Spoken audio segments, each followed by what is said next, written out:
خدوی وای چې سلام قاری صاحب مونږ 2 بجې یا 3 بجې پېشمنۍ وکړو بیا ویده شو اذان وخت پورې نه کینو څه مشکل خو به نه وي.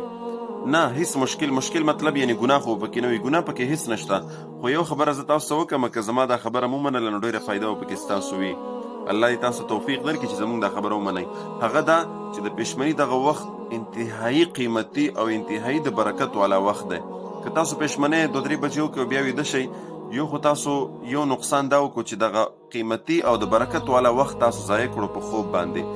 دویم غټ نقصان د هغې اندېښنه پکې دا ده، د هغې یره پکې دغه ده چې که چېرته تاسو ویده شوئ د پېشمنۍ نه پس او بیا همدغسې وده پاتې شوی او د سحر مونځ تاسو نه لاړو ضایع شو، نو دا ډېره خطرناکه خبره ده.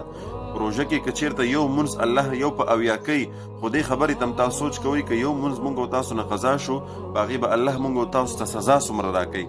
نو لهذا د پېشمنۍ په دغه وخت کې چې کله تاسو راپاڅېږئ اودس کوئ، پېشمنۍ په صحیح طریقه باندې وکئ، د هغې نه پس د تهجد اهتمام کوئ، تهجد مونځ کوئ، صلات حاجت مونځ کوئ، دعاګانې غواړئ الله نه. یقینا په دغه وخت کې الله دعاګانې قبلوي.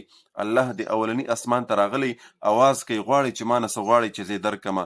خپل مشکلات په الله باندې حل کوئ، خپل تکالیف الله ته مخې ته کوئ، خپل ګناهونه الله ته مخې ته کوئ، په خپلو ګناهونو باندې توبه استغفار کوئ.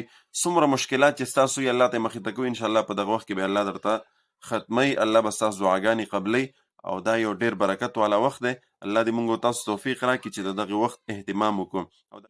لغتي عربية حسبي بأنك منطقي وبياني، عربية قلبي وروحي أحرفي ولساني.